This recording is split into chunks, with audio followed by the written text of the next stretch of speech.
Thanks for tuning in to watch The Ordinary Filmmaker. It's Thursday, December the 2nd, 2021.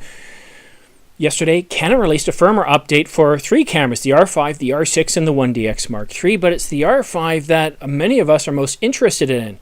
Although the R6 got just as much love, this firmware update was all about autofocus and many improvements that, well, we had hoped to see in the autofocus system. When I first got the Canon R5, well, I don't know how long ago it was. It was probably, excuse me. Let me know how this microphone sounds because I'm trying something out, something a little different. If it doesn't sound too good, I'm going to go ahead and use my other microphone here with my headset, but I like not having a headset on. So this is going to be a kind of a carefree approach. I'm going to look at your comments, and I'm going to comment based on, well, I'm going to respond based on your comments. Also, if you have updated the firmware, let me know. If you've got a chance to use it, let me know. I'm shooting right now with a Canon R5 with firmware 1.5 installed, so let's see if the autofocus works. Sometimes I'm going to move forward and sometimes backwards, and yes, I know I did that in reverse mode. But first, let's take a look at what has happened to the R5 since it first came out. You'll recall that when it first was released, we had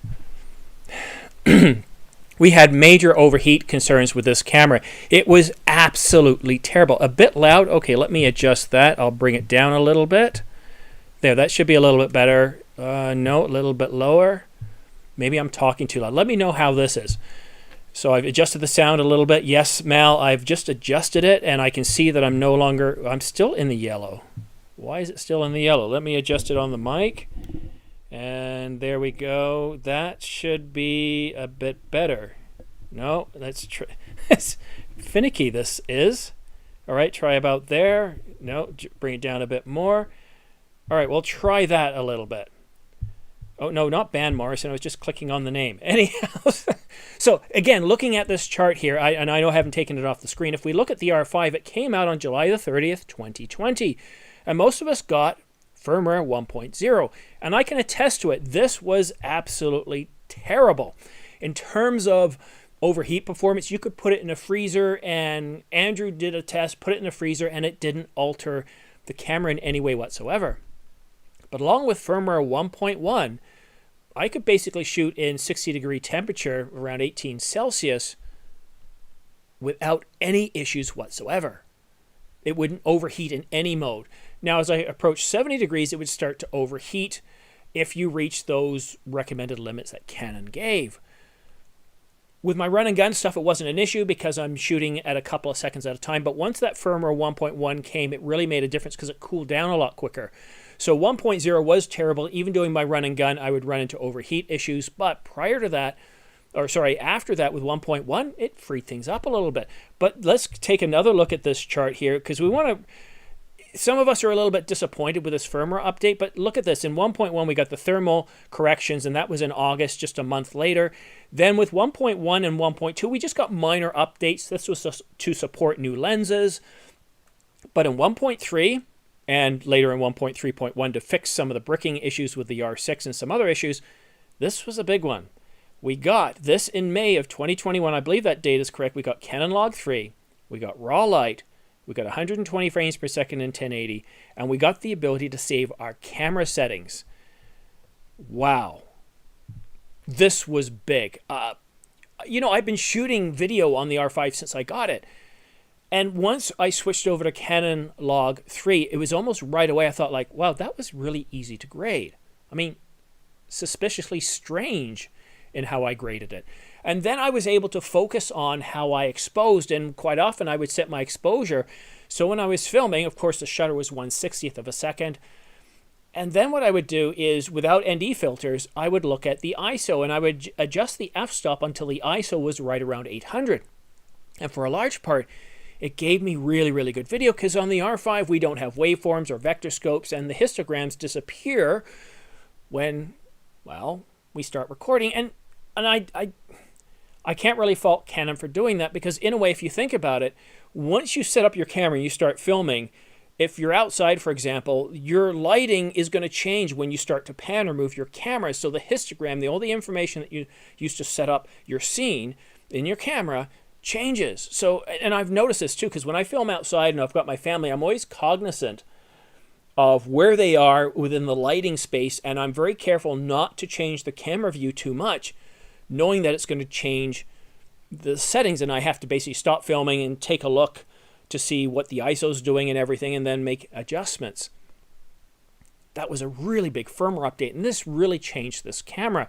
It made it a better camera. In a way, there are some cameras that get whole new models that aren't that much more impressive than this. Canon M50 Mark II, for example. You know, so a little bit crazy there. Now, again, the release after that, 1.4, another big update for video users. Dual recording to both cards. And I really, really like this update. A lot of cameras say, yes, you have dual recording, but what they don't tell you is there's a giant asterisk there. There's a giant kick in the pants saying, yeah, sorry, video people, you don't apply here. Keep walking, nothing to see. But for the first time, we got a chance to record video to both card slots at the same time, and I was super stoked by that. Especially when I'm testing memory cards from various companies. If they send me cards, yeah, I'll test them. But I'm always worried, you know, if it's a bad card or if it's low quality, will I lose my content? But being able to record to both card slots is a huge time saver. The big issue here, though, is that when I choose to record in 4K 120, the camera says, yeah, sorry, dude, we can't record to the SD card in the SD card slot. And yes, I get that, but let me go ahead and press the record button anyways, and then just go ahead and record to the CF Express card slot instead of me having to go back into the menus, set it to standard, and then after I finish recording, remembering to go back because I always forget. And you want to make it so that it's not difficult to do redundant recording, and they could easily fix that in a firmware update. Now, when we're recording, show the recording in 4K 120 in red. And that's a way of letting us know that, hey, you're only recording to one card slot. And maybe beside the red, they could be a flashing the one card number one for card or for the CF Express card, letting us know it's recording just to that card slot. And that would be perfect. Switch back to 4K HQ or the other modes, you're covered, right? And then, of course, this firmware update, which was released yesterday, and wow, a major update to the autofocus system. And I'm really curious to know from your point of view, how is this video? Are you noticing any anomalies? Let me know if you notice any anomalies. You really shouldn't, because I've got a Colbert light, a Colbor CL200 in front. Although the lighting doesn't change in any way whatsoever. But vehicle detection, autofocus. Canon says it's all about motorsports, whether it's motorcycles or cars. It's aimed at motorsports. And they have an asterisk in the release notes saying, are you ready for this? And I want to look you straight in the eye when I say this. It's not designed for passenger cars. So if I buy a Corvette or a Mustang or a Challenger, or let's say I'm in England, I buy a nice McLaren, and yes, they are nice, or a Jag. Sorry, no, I didn't say that right. How do you have to say a Jag? A Jag. Isn't that how Clarkson says it? A Jag. And if you do buy a Jag, apparently there's a lot of ownership privileges of owning a Jag. I won't get into those. So if I'm recording my friend who's driving his car, showing it off, does it work? I really like that R3 video where they showed you how good the R3 was at doing vehicle autofocus. And generally they were showing a couple of cars riding around a track, and it did a really good job. It also latched onto the helmet. If it could see the driver, it would latch onto the helmet and focus on that as well, which makes an awful lot of sense. Canon also says that in this firmware update, let me show it back to you again, that in this firmware update, we also have the ability to be able to do face and eye detection with obstructions, and also to be able to record if we're using a helmet. And some of you might think right away, well, you know, unless you're driving in a car or something, who's going to be standing around and talking while wearing a helmet? It's just absolutely silly. Well, it's actually not. I'm not an international man of mystery and intrigue that some of you might think. Yes, I've lived in New Zealand, England, the United States, Canada, to name a few, and I do like to travel a lot. My wife's even planning a trip, a 3-day trip to Montreal, Montreal, to go and live in an ice hotel and do some tours, which should be a lot of fun. But back to what I'm trying to say about the autofocus system here. In Canada and a lot of northern climates, going sledding, which is slang for snowmobiling, once you put that helmet on and you go out, you generally don't take it off. You're set up, everything's set up, you've got your mic. If you're using a mic, you just leave it on, you're nice and warm and toasty. And if you're capturing that, you want your autofocus to work, and it's really challenging for an autofocus system to have it for that, to have it for motorcycle racing, car racing, but it also transfers, that technology transfers over into if we're wearing hats. If the lighting is uneven on our faces, which quite often happens if we're out and about in partly sunny skies, or we're going between, we're in a forest situation where we don't have even lighting and it changes. I'm sorry. Oh, really nasty nose itch, and I'm sorry you had to see that. I couldn't wait to bring up a slide. You ever get that when you get a really nasty nose itch? But anyways, and also when you're itching too, sometimes your face changes. Any changes in lighting, this autofocus system should be more reliable and more trustworthy. I've been shooting with Canon for, well, video-wise for, well, since the 70D, and I found that the Canon dual pixel autofocus system is very good. It's top shelf. It's right up there with Sony and Nikon with their Z9 and their improvements in autofocus system. I'd say those are the three best autofocus systems to date. Really, really bang on, really accurate. But sometimes, like if I go on this ice hotel vacation, I'll be challenged with lighting situations, which means, well, the camera is going to be challenged. I can set my shutter, I can set my aperture, and I can also set my ISO and a few other adjustments in camera to help get the best footage possible and shoot Canon Log 3. But if the autofocus system breaks, I'm not going to know that until I review the footage later, and at that point it might be too late to reshoot that scene. And in most situations when the autofocus doesn't work, I toss the footage. It's not like I can work with it. Unless it sort of just pulses at the beginning or the end, it's really kind of hard to work that into your footage. So we've had the R5 for just under a year and a half, and how many updates now? Let's take a look here. We've got 1.1, so there's 1, 2, 3, 4, 5, 6, 7 different updates. That's a lot. I used to remember with the 70D, you'd check once a year or so, but you didn't get the love. You didn't get firmware updates unless it was kind of like a recall on a car. You don't get recalls unless something really, really dangerous could potentially happen, costing the company billions of dollars. Firmware updates on Canon cameras, you didn't get that many, but the R5 and the R6, we're seeing a dramatic improvement to these cameras, more so with the R5. The R5 is getting a lot more love, but the R6 is definitely caught up and getting many of these features as well. It's the 1DX Mark III that really hasn't gotten much in terms of improvement. Canon is trying to say, look, if you own a DSLR, great, we're giving you the 1DX Mark III, but that's it. Don't ask us for anything else. It's mirrorless. You don't believe us? Look, here's this R3, and after that, we're going to give you an R1. But this isn't something that Canon started doing. Panasonic, with their Lumix line, showed us how things could be done. They showed us that once you bought a camera with them, stay with us. We're going to continue to throw lots of incredible stuff in these cameras, making the camera a whole lot better. And if you look at the GH5 from when it first came out to where it is today, the GH5 today is almost like a GH5 Mark II, forgetting the GH5 Mark II, in terms of functionality improvements, and you get those waveforms and vector scopes. So where do you think we should go now? And this is where I'm going to start to open up and look at your questions, but where do you think we should go now with the R5 in terms of firmware updates and the R6? I'd really like to know your opinions on this. I do have some notes here. Let me see. I've already forgotten what they are. This is the problem with doing live, where I like to record things a little bit, take some notes, so I don't forget. So which file was I using? Yes, AMA questions. And it should be quite obvious. Oh yeah, so to be able to add, can you imagine video shooters being able to add vector scopes and waveforms and have them stay on there while you're shooting? Histograms I get, having them go away after you start recording, but a waveform? Once you start using waveforms, when you look at the waveform and you move the camera, you can see what's going on in the scene. You can see the color information. You can see what's happening. It's so much information in waveforms. I would love to be able to see that. And also, to be able to tweak the exposure, give us more controls like photographers get. But that's me.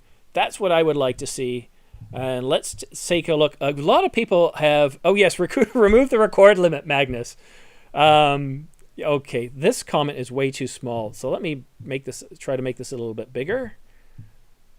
That's John Drummond. I know. I don't have my glasses on. I'm going to put them on right now so I can actually see. And this is a good challenge for the R5's new autofocus system. So let's see. Here we go. Remove the record limit. Yeah, definitely. What are you doing, Ecamm? I'm trying to move it down. There we go. Well, remove the cord limit or do what they did with the R3 and give us, what, 6 hours of recording time? I mean, anything north of 2 hours, and to me, it's basically unlimited recording. Yeah, I would love to see that as well. John, obviously the next thing should be to remove the 30-minute record limit. You agree as well? John, would you like to come onto the channel and actually tell us what you really, really think? I can forward you, I can tweet you. You know what? I'm just going to send you the tweet. And if you want to come in and make this so much more exciting than it is, because I haven't talked to you on the channel in a while, it'd be great to have you on. So let's see here. Find your tweet. I've got so many tweets here. Where's John? There he is. So I'm just going to paste it into Twitter. So who knows? If you guys want John to come on to the channel here in the live stream, go ahead and egg him on, and let's see if we can get him to come in. Oh my, I can't believe this. I got 61 people watching. Look, have you guys got nothing better to do with your day? But seriously, have you installed the R5 firmware update? I'm really curious to know. Let's take a look at some of these. No, yeah, these were some of the earlier ones. We were talking about sound. Let's see, Magnus, I haven't updated yet. Took your advice from yesterday and holding off a bit since I don't need it for anything in the short term. Magnus, really good advice. Recalling my advice. The reason I went ahead, well, I have a channel. It's part of kind of what I need to do to be able to test it so that you don't have to. And also, if it does break, well, that creates another video altogether, right? So if you don't really have to go ahead and update, I recommend holding off. And from what you're seeing from this live broadcast, if it's going to screw up, this is a good test. I'm wearing glasses, and right now they're halfway sitting down on my nose. Let's move it a little bit here. So now it's kind of covering my eyeballs a bit. This happens if I back up a bit. Go forward a bit. We'll test it out a little bit, see how well it goes. Other comments. Thank you for doing this. Waiting to see if there are any issues. I used to just kind of charge ahead with service pack updates or any updates until I became a Microsoft certified systems engineer and I worked at an investment bank. Then we kind of went with the, if it's not service pack 3, don't bother upgrading, don't bother installing. With the Mac, when I bought that with when Vista came out, I pretty well updated all the time because Mac OS was pretty stable back then. But today, again, I try to hold off. I'm not ready to go with the latest operating system, which I think is 11.16. They haven't released any updates. I'm going to wait for an update or two before I bother updating there. And when it comes to Final Cut, when it comes to any NLEs, whether it be DaVinci Resolve, freeze the updates. Once you've got it to a level where you're happy with the way it's working, freeze any updates on it, because the last thing you want is something to mess up your workflow and really cause a problem. So very, very good advice. And let's see. Oh, I love it. You guys are having a conversation back and forth. No problem. Keep it up. Updates to keep up with the competition, especially in times of hardware hacks. I think a lot of us that are serious about the cameras avoid the hardware hacks, although I'm seeing some where you can send the camera off and they'll they'll place in like a metal heat sink to help reduce the heat. And some of those I think were something seriously worth considering. But I'm really impressed with the level of capabilities that we're seeing brought to the R5. If Canon had left it with 1.0, I'd be quite disappointed. Canon Log 1 is very, very challenging to edit with. the overheating would become a big pain, and I think it would really harm the camera. Where we are today, Canon Log 3, dual recording, an improvement to the autofocus system, you know, it's... some of those reasons to go with the R3, if you were thinking of that, is like, well, now we've got some of the improvements to the autofocus system. Do we need to do that? I really love this. I love how Panasonic kind of started doing this with cameras, and we started to get major updates with firmware updates instead of just fixes. So really happy there. The AF detection box seems to be way more active in the preview screen than before, but still works amazing. Yeah, it was pretty good. I've shot over 600 videos on this channel. I'd say between the 70D, which is this camera right here, and the Canon R5, and you see I can do stuff like this, move around, and I'm not worried about it. I'd say I think no more than 3 videos I've had to toss out because for whatever reason the autofocus system completely locks. I have to turn it off and on again. The camera works fine, but the autofocus system, it's like the code, just one of the subroutines crashes or something. And I like that level of reliability. I love the Panasonics. I think they're great cameras. When people are dogging them, when I talk about them, you know, I get that the autofocus system is not good, but that doesn't make them bad cameras. For those who can use manual shifting, I think they work very well. The problem is if you're a one-man show like me, it's very hard to set up that autofocus. Sure, I can put a dummy in the chair, but I have to make sure it's, you know, it makes life more difficult, so I'm not going to go that way.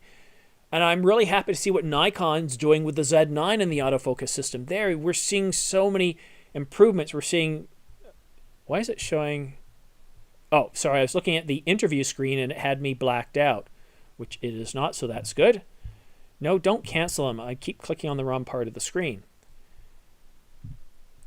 So One Shot brings up something very interesting about the R5C. If they come out, I'll be definitely getting that. According to Canon rumors, it's a CR3, and that means it's validated from known sources. As it is today, the R5C is going to happen. But here's the thing about rumors and releases.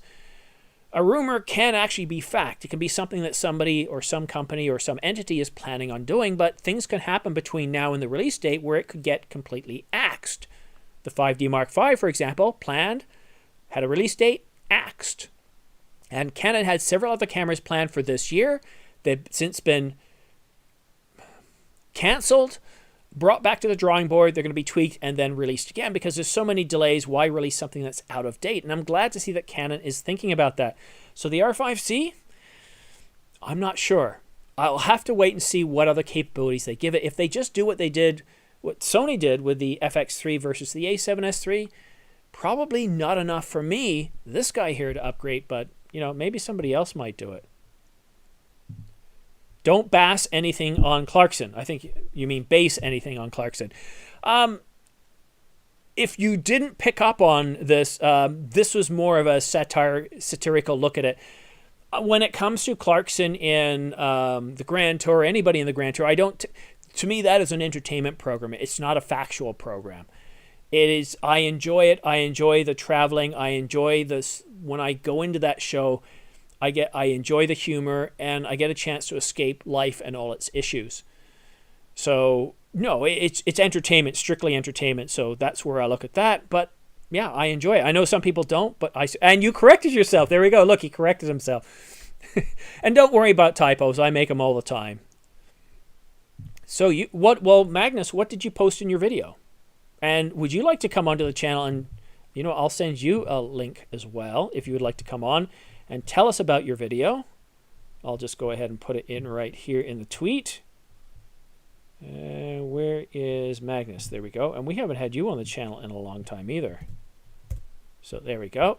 And this isn't going to be a long video, guys. I was planning on going to 11, which is 12 minutes from now, but I might go over a little bit more.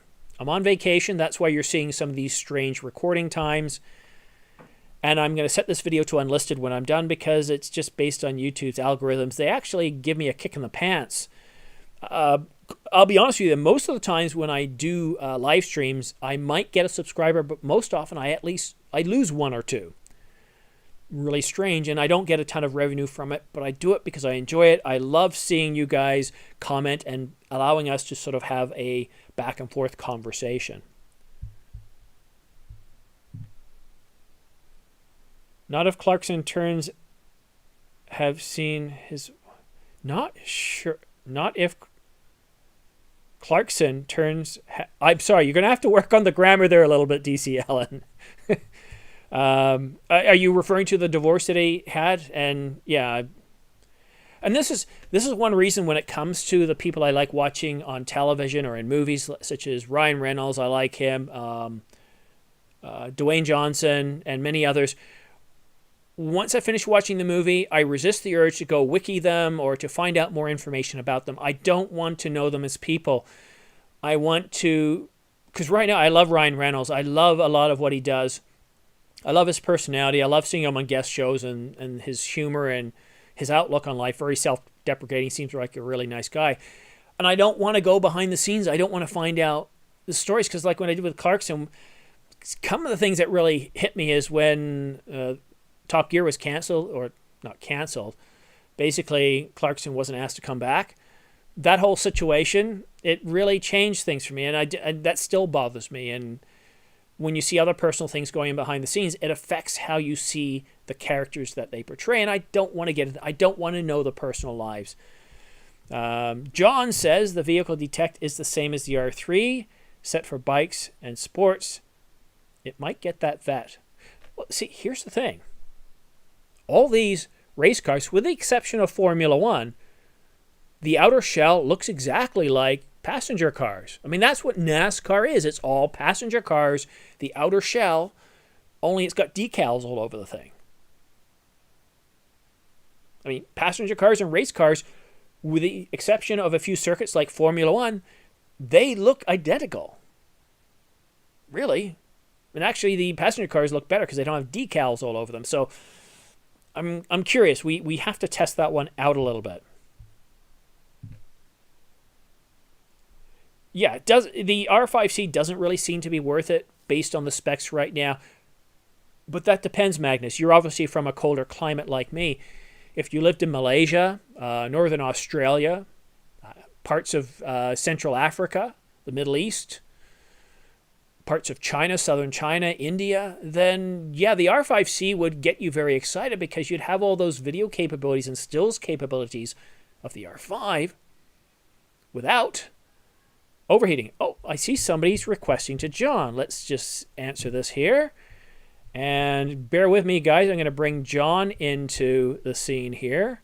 I'll assign him to guest 1 slot. And let's see. Wasn't planning on having guests, so just bear with me as I try to bring John in. And now I don't have me. So bear with me here.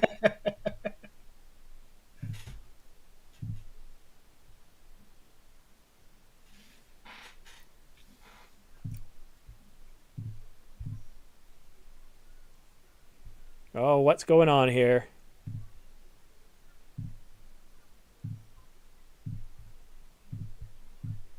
There we go. There we go. I'm back. Hi, John. How are you, buddy? I'm good. How you doing? Good. Now, everybody, how does John sound? Is he loud enough? John, you got to talk, my friend. Hello? Oh, I'm sorry. Yeah, I'm good over here. I hope you can hear me well. All right, I am good. So, guys, let me know if there's any echo because I'm not using headphones right now. Give me some comments and let me know in the comments down below if there's any problems with audio whatsoever. I can always put a headset on. So, John, thank you for joining me. I can't believe I've got 78 people watching right now. Isn't that just... I was just sitting there eating my breakfast and turned on the YouTube and lo and behold, there you are. So I figured I'd dial in. I still can't see you on Ecamm though. Well, I hope everybody else can see me. So Mal says the audio is good. Okay. I see you on YouTube, but I can't see you on Ecamm. So, and there's a lag between the two. So I guess. Yes, when I first set it up, it didn't work. So Yeah, Hold on. What's going on here? yeah. Is Still somebody seeing else trying to join the channel? What's going on here? because I'm This is still seeing crazy. the It's black beginning to screen. seem as unorganized as a David Letterman show. Oh, and we don't have me again, so bear with me. I'll It's bring good me old back me. in. This is what happens when you do things live, folks. It's not as polished. And look, I'm back. There we go.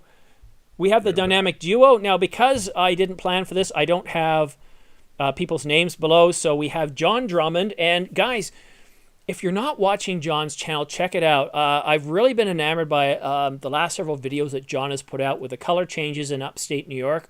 Or is it around No, New York City? actually, it's John, right you can around New York certainly let City. us know. But the music, the way John talks, I feel like it's a modern day Walt Whitman or Emerson or Oh, Thoreau. Just a really good job done, John. How are you today? well, that's very much appreciated. Actually, I have been trying to work more on building up my production values in my channel. For those who haven't been watching, basically I do landscape photography, and most of it I live in Queens, New York City, and most of my shooting is done within an hour's drive. So I'm either like just a county upstate or maybe out in Long Island, one of the two. I haven't had a chance to travel too much. Hopefully that'll change the next few So, months, but pretty much all my stuff is pretty local to the city, and that's kind of one of the points of my channel is to basically show how accessible, landscape photography is regardless of where you live. So, and you were saying to me the other day that B&H Photo is local to you. So how far away is B&H for you? About well, an hour away, 2 hours? it's I can get there in a half hour because I'm near the Long Island Railroad station here in Queens, so I can just jump on the road and then it jumps and it lets off at Penn Station. And that's like a block away from B&H, Nice. so I can be there in a half hour. Nice. Well, I ordered something from them on Monday, and believe it or not, it arrived yesterday. And normally, when I order this time of year, it takes 2 days for them to process an order. Hmm. Really quick delivery this time. Yeah, well, they're pretty good with delivery, especially if you're a preferred customer or whatever, that you get like next day shipping and that kind of thing. So, internationally, I don't know how it already works. Always works because you're in Ontario. It's not that far away. So it all depends on maybe on what you had and what they had, what you ordered and what they had in stock. Yeah. And John, or not John, Magnus, what I'm doing is as we're talking, I'm adjusting the saturation, gamma, and brightness of your screen so it all blends and looks good together. But you look marvelous, sir. How have you been? And what do you think of this firmware update? Like I said, first of all, I've been pretty good. Celebrated the holidays with family, so that was nice. And firmware update, I'm just watching your channel, to be totally honest. I'm seeing if something comes up and says, hey, these couple of defects happened or not, or say, hey, go ahead and update. It's all good. So as of right now, R5 is working great for me, so I haven't had an issue. Well, look at this too. You see my glasses, the way they're sometimes I have it like this. I'm really trying to give it a hard time. Now, to be fair, Yeah. not a huge hard time because I've got a light here. I could set it on lightning mode. I've got a ring light here, so I've got 56 degrees, or sorry, 5600 degrees. I've got even lighting, but still, this it should give it some trouble. Peter Gregg on his channel, whenever he does the walk test, and he puts Yeah. glasses on, and so none of you have said we have any issues whatsoever. No, you look fine to me. I haven't seen it. I haven't seen any issues at all. Yep. Thank you. And John, do you shoot with the R6 and the R5 or just the R6? Well, I do my R5 is my primary stills camera, but I also use it for backup, or B roll, especially slow motion because I can get 4K 120. The R6 is my primary video cam, and backup for stills. I would love a backup camera. Yeah. Well, there's always the 70D. Well, yeah, no, the 1080p video on this is so soft that I generally just keep it here as a prop. It's really, really soft. It's not usable. I was really tempted by the Z9, but I don't have any lens that would make it a very expensive purchase. Yeah, that'd be very expensive. Yeah. I haven't been buying a lot of gear this year. I bought the tripod that I just that arrived from B&H. And I've been saving my money. I will wait to see what tax season is like because I don't know how I'm going to be taxed on the channel this coming year.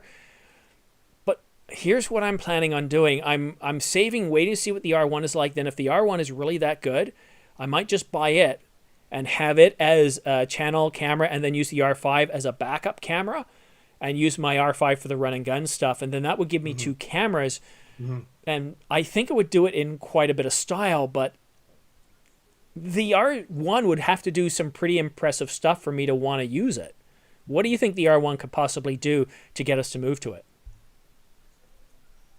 That's a great question. That honestly, R1 would have to once again compete and overpass Sony and Nikon at this point, because that's what the camera manufacturers tend to do. It's always like level up just by a little bit, just by a hair.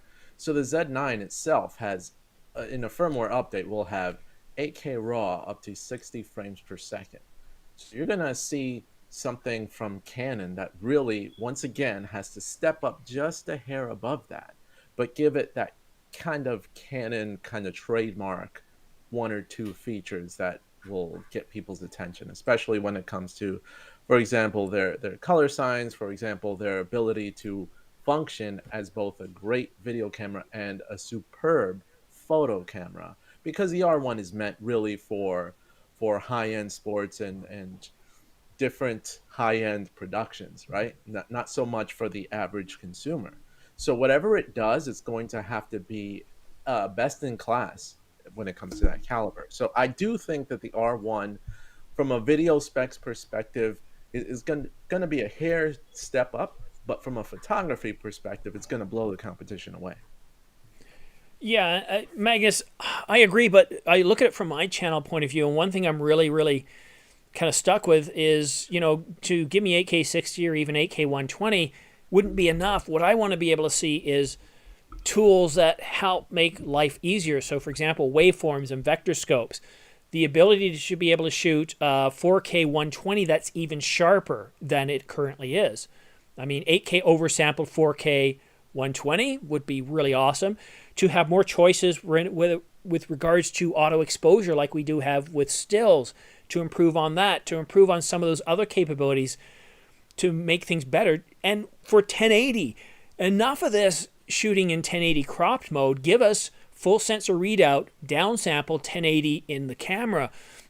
These things are what would get me to go to the R1. But I'm sorry, I want to bring up Yusuf. I've got so many comments here that I haven't been paying attention. And when you guys drop super chats, I like to put them up right away. First of all, as a thank you for supporting the channel, because they really do help.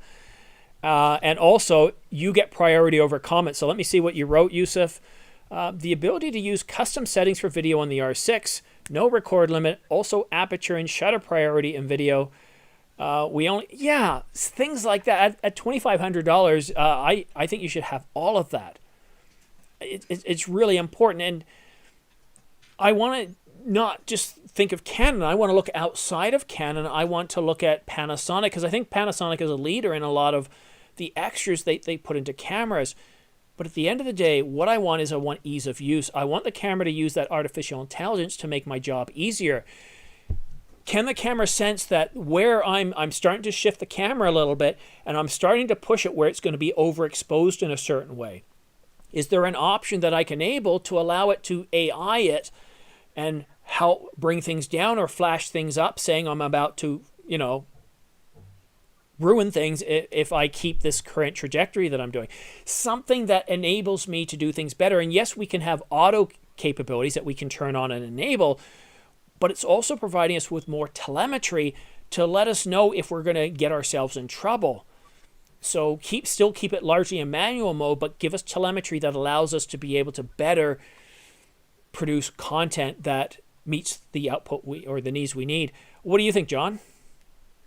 Yeah, that would be good. The R6. I was talking to somebody once last year about getting the R6 and then not being able to have various video settings in the R6 was one of the reasons that was, that the guy, ultimately decided not to get it because he's a video first person. It would be nice for me to have that also, because I do appreciate being able to have multiple video modes in the R5, even though I don't use them all that much. I mean, for me, since I'm primarily a stills person, the R1 for that matter, or the R3, are probably more cameras than I would personally ever need. But I can see the need for people who are like, and especially since I'm a hobbyist. For someone who's a professional like Magnus or some of the other people who are undoubtedly watching, I'm sure it will be much more valuable to have the various flexibilities in the R1 and the things that you were talking about in terms of the uh, the oversampling of the 1080 or downsampling from 8K whatever to 1080 and being able to get that full sensor readout as you're talking about. I'm sure it's much more valuable to professionals like yourself and like Magnus and other folks. For me, it's again R1 and R3 are probably more cameras than I will ever need. But of course, if we hit the lotto, then I'll definitely jump on one of them anyway. Yeah. Also, something important to update. It isn't just the R5, the R6, and the 1DX Mark III that got an update. Canon provided a firmware update for the 50mm and the 35mm f1.8, so you probably want to get those as well. Again, you might want to wait a little bit. The last thing you want to do is lock up a lens as well. Guys, I'm absolutely staggered the amount of people that we got watching us. We've got 80 people watching right now, 29 thumbs up. And I want to take a minute here to thank everybody, especially John and Magnus, for supporting me, coming on and doing live streams. For you at home watching, for the super chats when you provide super chats, and for all of you that use my affiliate links for purchasing, for those of you that are commenting, thanks a lot. In the last couple of years, it's been difficult for many of us, and this channel for me has been very therapeutic. I don't have a lot of friends anymore. It's mostly because I'm married and have a 7-year-old. Well, no, it's mostly because I have a 7-year-old and pretty well takes up all my time. Plus, we've had a lot of restrictions placed on us. So I have a lot of Facebook friends. So when we dialogue in the videos and we do here, I enjoy this very much. So I don't care if these videos don't make $100, $200, $300. Really don't care whatsoever. I enjoy doing it. I enjoy spending time with you. I enjoy talking about this. And I thought of doing a follow-up video last night for several reasons. One is Final Cut, for whatever reason, set the project to full HD, so I ended up uploading in full HD instead of the 4K that it was shot in, and I've since fixed that. Some strange things were happening, but then I also realized, okay, since I downloaded it, it's around 9 o'clock, I thought, I'm going to go ahead and shoot another piece, append it to that video, and release it, and I thought, no, I'm going to relax tonight. What could I possibly add? Then I downloaded the video, and it appears to be working. Then I woke up this morning and said, let's just do a live view. Let's talk about this. Let's talk about our experiences with the firmware. Have you updated? Have you had any issues? And now I'm going to put my glasses on full. We'll see if it kind of creates any problems for it.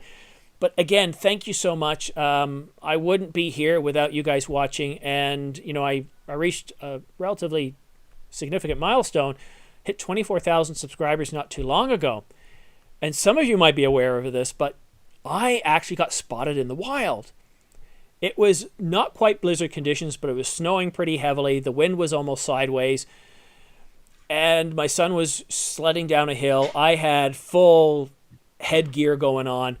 And somebody looked at me and says, they were walking up to me, and I thought, oh, crap, I've either done something wrong or something, right? And they walk up to me and said, are you the ordinary movie maker? And I said, yes, I am. Sorry for banging the mic. And that was the first time ever I got recognized. It was in my own local town at the end of the street on a day where I'm completely covered up and it's snowing with maybe 2 other people out walking. So it was kind of neat. Yeah, first time. John, have you ever been spotted in the wild? Not yet. I won't say I long for that day, but it would be cool to have it happen. No, the only people I've spotted in the wild by is people I used to work with in my office before I retired. Every once in a while I run into somebody. Yeah, that's nobody from like my channel or anything.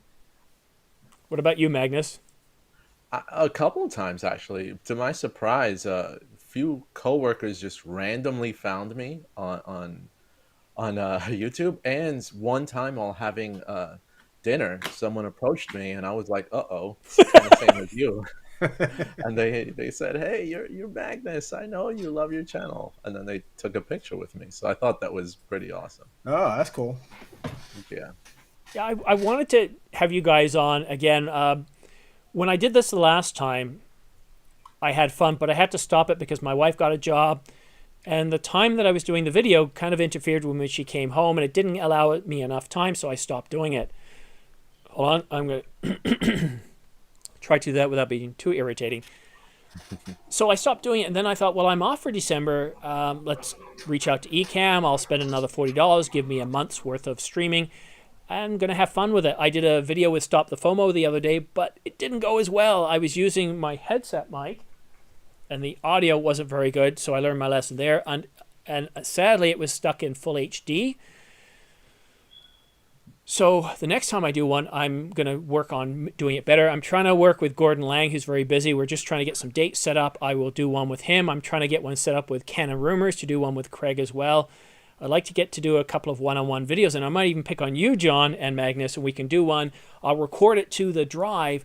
We won't do it live, so we can spend a bit more time and focus on it, because these aren't what I call 60 minutes hard-hitting journalism. It's more to help your followers understand a bit more about you and what you do. And speaking of which, John, I love the out in the country bits that you do, but you're so close to one of the largest cities on the planet. When I was in New York the last time, I took a lot of shots of the cityscapes and the skyscrapers. I would love to see John, a day in the life, no, a day in New York City with John kind of as your tour guide, or something corny, showing off as an excuse to show off the different buildings, you know, take us by the Apple Store and that unique look, parts of Central Park. Because New York City is beautiful, but one thing I learned is, I think I was at the Empire State Building and I thought, oh, Central Park isn't too far away, I'll walk there. Well, John, you know as well as I do. Yeah, you're shaking your head. You know as well as I do, that's a good hour walk. Yeah. For me, it looked like, oh, it's only 15, 20 minutes. Of course, you don't realize you're up so high when you look down. That's 5 kilometers. And yeah, I was sweaty. I was not enjoying it. So New York City is not to be walked. You need to use cabs or the subway system. But it is huge. And of course, you also want to see the Bronx and Queens and all these other, you guys call them boroughs, right? Yeah, they're boroughs. Yeah, we have. Yeah. Well, we have 4 boroughs, and then there's Staten Island, which might as well be another city as far as the rest of the city is concerned. Yeah. You know, one place you can't get there from by public transit. You know, it's literally, well, it's, you know, the whole city is an island except for the Bronx, and it's an island within an island almost. But yeah. I've never really, I guess maybe because the fact I've grown up in the city, and you know, I live in Queens. You know, I was hop skip from obviously from Brooklyn and Manhattan and the Bronx, and you know, I'm in and around all the time. So you get jaded and you really don't appreciate it. It's like when you go to that's what can happen, I guess, when you live any place that's fairly famous. It's, you know, well, it's just my town. Who cares, you know? Or conversely, you know, one thing I think I may have commented on one of your videos recently, Simon, about getting maybe a smaller camera for like street shooting and stuff, because I mean, I've got the well, I don't have the 5D Mark IV anymore, but I had the R5 and the R6, and they're not very big cameras, but the lenses I've had with them are pretty large, except I just got the 16 millimeter f2.8, which is like a tiny little thing, weighs nothing, and I could probably stick the whole thing in my pocket. So that might be something I could probably take into the city and do some street shooting with, and not have to carry around like the whole Megillah of stuff that I have now. So that is something I've been rolling around with in terms of doing more urban photography, and using the R5 or the R6, and just as a vlogging camera, and as a street camera, because there's a lot of new construction in Manhattan, especially the whole Hudson Yards area, which is like right near B&H, which of course I'm there all the time anyway, and so I've definitely able to see how much that area has been developed. There's a lot going on, and definitely a lot of good stuff to shoot and see around Manhattan. So definitely, it is something I've been thinking about doing. Wonderful. I'm probably going to end this in about 10 minutes because I just got an email. So behind the scenes, I'm always working with companies to try and find out information. And I can't tell you anything about this, but I think I'm going to have something exciting for you guys very relatively shortly. We're talking within 3 months. And I love this stuff behind the scenes and what I get, new technology. But I think I wish I could say something, but I can't. So anyhow, so we're going to wrap this up in about 10 minutes because I've got a call to make, and we're dealing with time zone differences. So while it's only 11 o'clock my time, it's going to make it difficult to arrange, and being Thursday too. So I will hop off this in about 10 minutes.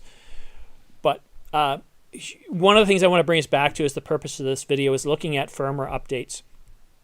I really am impressed with and I want to give Canon credit here because they didn't just say, here's your cameras, and you know what?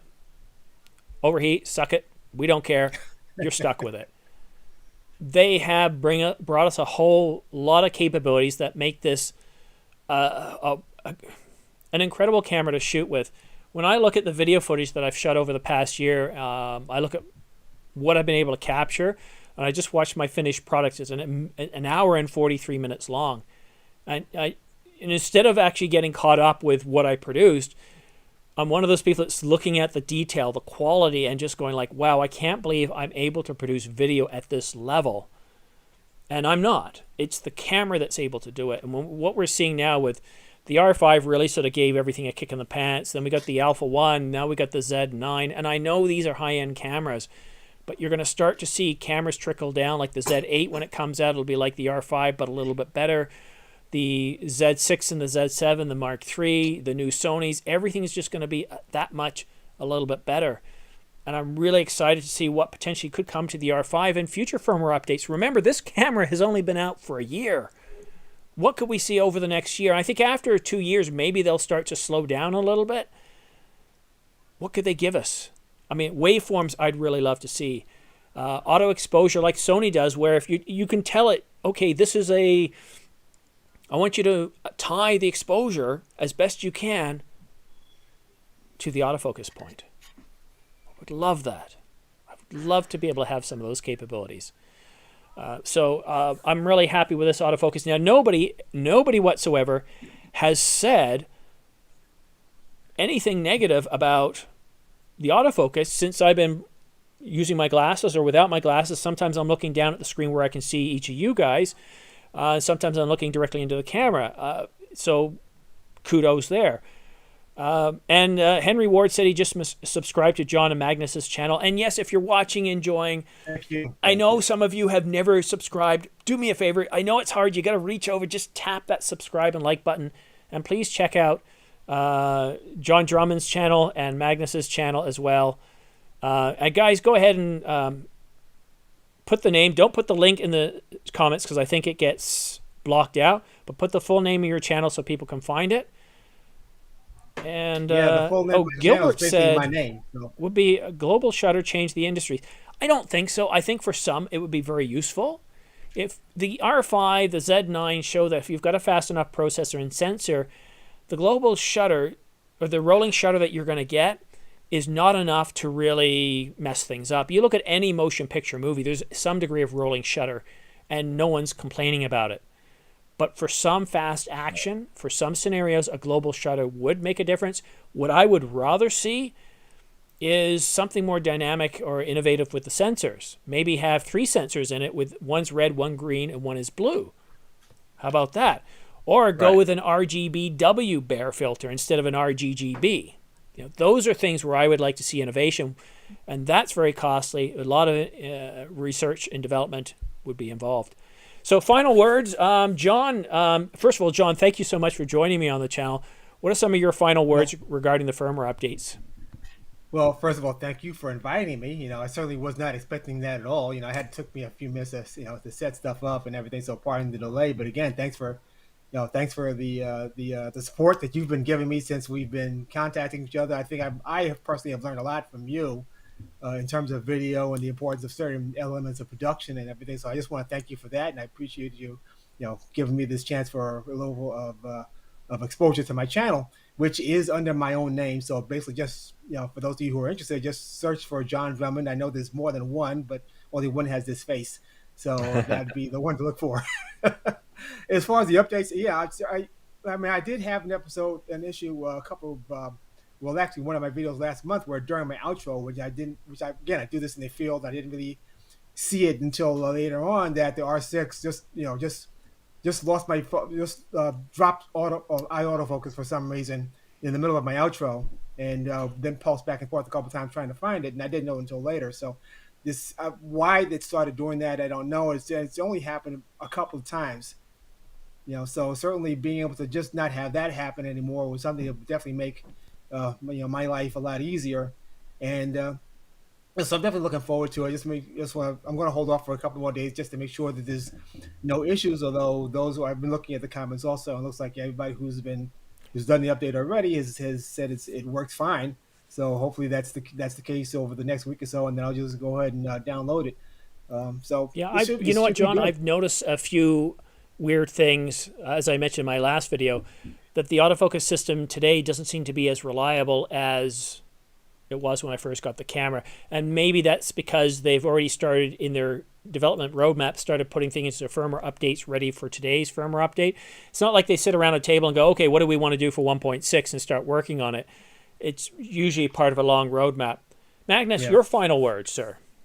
So I'd like to start off with saying thank you to you for inviting me on this quick last-minute live stream. It's been an honor and a pleasure. And I think I want to mention, if a future firmware update were to come to the R5 R6 1DX Mark III, if anything, it would be not only to remove the recording limit, but also specifically on the R5, and unfortunately it wouldn't really help the other cameras, it would be cropped RAW recording, because we've got full frame 8K recording on the R5, but a cropped APS-C RAW would actually, at least for my professional work, be really helpful in post-production, which I use all the time. Luckily, I have a pretty beefy computer that actually supports RAW editing in 8K pretty smoothly. So to have a smaller file size would actually definitely benefit. And one other thing is, today I posted a video on my channel, Magnus Video Productions, that's my name, regarding why I wouldn't be interested in the R5C with the current specs that are rumored as of right now. So definitely check that out if you liked. And once again, thank you. Thank you very much. And as to quote Mal, I am very small. This is just because of how I'm framed. You got to remember that I'm using my studio setup, everyone. This is the framing I normally use for my videos where I'm full screen. So obviously it's going to seem a little off. I wasn't planning on inviting some fine gentlemen to the show. A lot of what I have planned for this month is not necessarily live streams as much, but where I will interview somebody in the field. And this, with Ecamm, allows me to record directly to the hard drive in 4K with separate audio streams. So if one person is talking quietly, I can even it out, and I really love that flexibility. But unfortunately for here, yes, in a well, you know what? I could have gone with a different setup. I've got a few of them on here. That's 5. Oh, 3 Big Me is what this one is called. And let's see here. Try that. Oh, wait a minute. I got to go down here and do this. So for whatever reason, sometimes the EOS webcam utility will call the R5 the Canon R5, and the other time it calls it the EOS webcam utility. And so Ecamm goes, yeah, I don't see you because, I don't know, it's schizophrenic. It keeps changing its name. So maybe this is a good view for me because my head's the same size as John's head and well, you're Dan Watson right now. I don't know if you've noticed that. So let me change the overlays and turn them off. Okay. Name overlay, that should turn it off. There we go.